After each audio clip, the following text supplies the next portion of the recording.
Hey everybody, Dirty Dan here.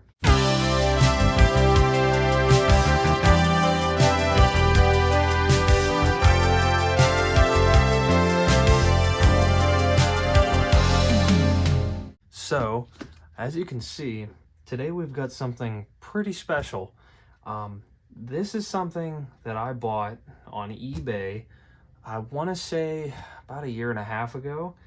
And this is, you can tell from the cover, this is an original Tyco service manual. It says it on the edge of the binder too. Tyco service manual. Now this does list for the Tyco slot cars, but as much as I've been able to find, this is a book strictly on the model trains. This is a pretty special piece, and someday I would like to get this like professionally scanned and uploaded, because some of the stuff in here is pretty fantastic. Let's jump right into this. Let's see what is in store here. Now I've been through this book, and unfortunately there is a decent bit of this that is in poorer condition, but it seems like most of it's there. You've got separator.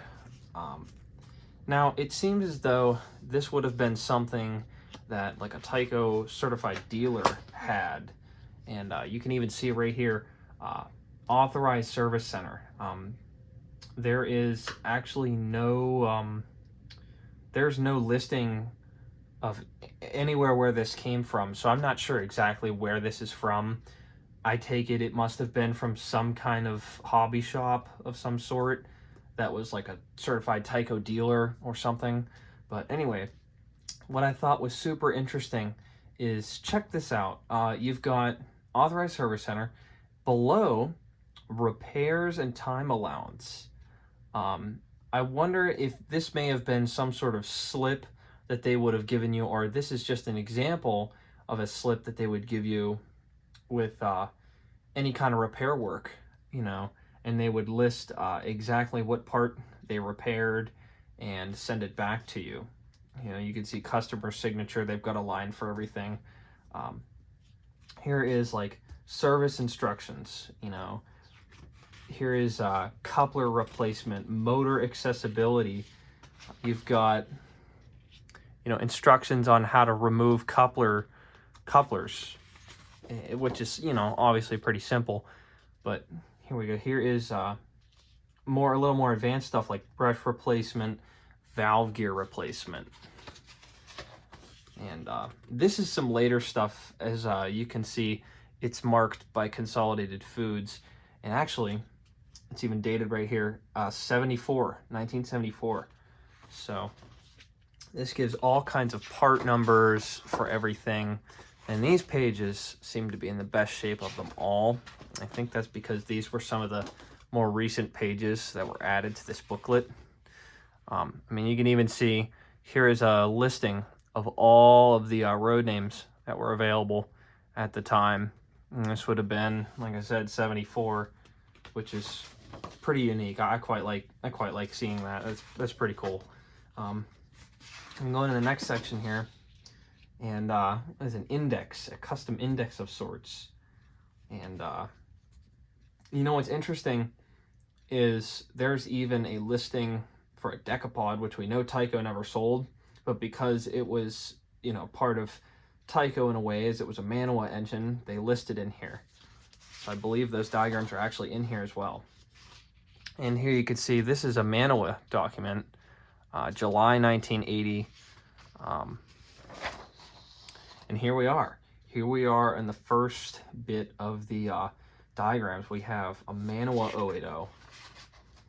It gives you the full parts breakdown. It's really cool. This is one of the powered 080s they were making at the time from Manoa. This would have been like your Tyco tender drive, but powered. Here's a Berkshire. These are a little more difficult to find. We've got the Big Six, you know, 60, the 040, and these are all Mantua, which is pretty cool. Interestingly, they've got assembly instructions for a baggage car. We've got a regular coach car, combine, a dining car. That's interesting. Okay. And an observation, a room car. Huh. How about that? Now here we've got some of the 1800 style passenger coaches. Hey man, you've even got the 1800 style cars themselves. Wow. I actually didn't really see this before. Okay, now here's the 280. Again, this is manual. As you can see, this is a powered chassis. This would have not been a tender drive. That's really interesting. And even list with the new Vanderbilt tender. And there it is. There's the manual Vanderbilt tender. Here is the Decapod. It's got the 47 at the top, like it as it matches the index. What an interesting part. That's really cool. Here is an F9, GP20. I forget, what were these? These were the Plymouth, little Plymouth easels. I don't remember what classification these were. And there's the 440. And as you can see, here you go. Here's one of these. Some of these pages are unfortunately in worse condition than others. And here's a Hudson. That's a unique one. You don't see too many of those. Here's the Little Six, the 060 tank. Here's the 282 Mikado. And I like how they listed that with the Vanderbilt tender. It seems like that's the second one of those they've done. That's pretty neat. A 260 Mogul.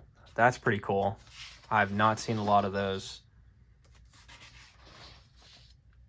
This is something I always liked. Check this out. They've got a listing for the MU2, and then this is considered a PM1 motor, which is something I don't even think I really knew. We've got the 462, the Pacific. Seems like they've got another 462. Okay, here's the Pony. That's neat. Yeah, that was a small production run. That had that tender from the 460. Here's the 262, the Prairie. Just funny, I actually don't have one of these. It's basically just a big 6 with a front and rear truck. Yep, and here's the 460.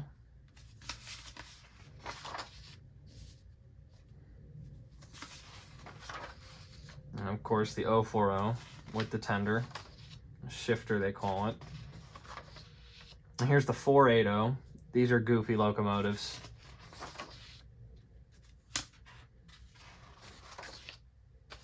Okay, now here's something cool. This is a listing just for valve gear.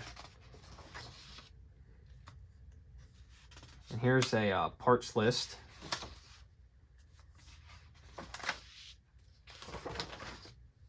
Now this is cool. Here's a smoke unit instructions for the items, but check this out. It looks like there's a few different sections in here, and that's why they have this whole binder.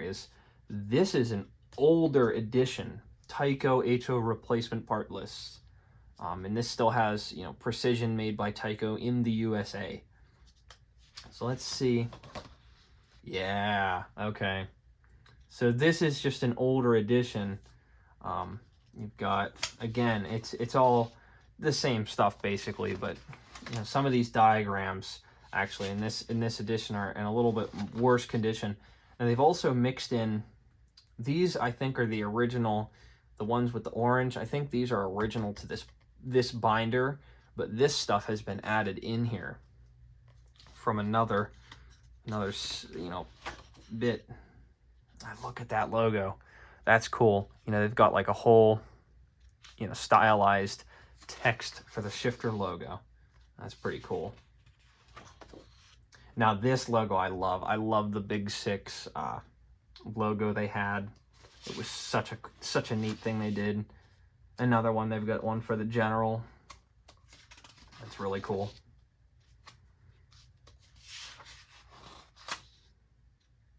And they've got the 460. It's an updated page. There's the 462.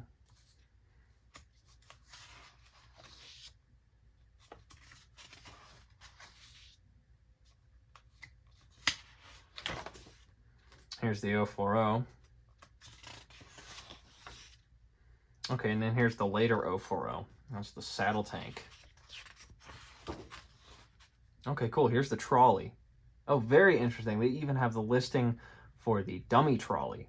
They have a powered and they have a dummy. That's cool. Like I've ever seen that before. And here's the later trolley. Here's the little 6. Big 6 again. And if you got the later F units. And they have, I think this is, okay, so that's interesting. So these have 2 different drive systems. This is the MU2, and then this is, I don't know what they call this motor, but it's an MU2 with some changes made to it. Let's see. That's very interesting. I'll have to look into this a little more. Anyways, here is, okay, I just noticed something. Australia, this is listed, their country. Australia, maybe not. Maybe not. I'll have to look into this a little more. I'm not 100% sure what's going on there. Then here is parts list. There's the F unit. Some dummy F units. Here's more of the older versions. There's the Plymouth. And here's the GP20. Later GP20. The B unit. And this is the powered B unit, which a lot of people don't even know that they made. We've got the dummy B units. Other dummy B units. And here's the 460. Call it a Dixie Bell. Interesting. Here's the Prairie again. Another diagram of the Prairie. And here's the later version. Now I'd like to get to the end of this here. I think a lot of these are just, you know, older parts list here at the end. Now this is probably one of my favorite pages. Here, check this out. So this is, this right here, power torque diagram. And funny enough, it's pretty much where it ends. And I think there's a, you know, that says a lot, because when the power torque started coming out, Tycos became a lot less serviceable, and that's why there's really no more diagrams past this. You know, you don't see any diagrams with the power torques in there because they weren't making them anymore. Even for the dealers, you know, you see here. And look how crude this is. You know, this is just like a, this looks straight up like one of the blueprints when they were designing this motor. You know, all this text, it's not, you know, stylized like the flip here. These ones, you know, these have like Tyco Industries. You know, it's got a picture. It's all stylized, but this, there's nothing. You know, it gives you some basic instructions, you know, for lubing them up. That's it. You know, they give you so very little. And I think this is very strange to me. I don't exactly understand this part. You know, this is just, it feels so stitched in here, but it is towards the end. And then, of course, after that, you've got little diesel switcher and the end, of course, of all of that. And that is the whole book. This is one of the coolest Tyco pieces I've got. I really love this book just because I've never actually seen another like it. I'm sure there are others out there, but I don't think a lot of people have, you know, able to get their hands on these. Like I said in the beginning of the video, I would like to have this professionally scanned and uploaded, you know, online, because this could be pretty valuable to some people. But for now, until I find the right people to scan this and upload it, I'm just going to keep it safe, make sure it's well taken care of, obviously. But this is a super cool piece, and I figured this is the perfect opportunity to share this with all of you. But anyways, that's about all for this video. I know it's a bit of a different piece here, but I still think it's pretty cool. Anyways, thank you guys for watching, and I'll see you in the next one.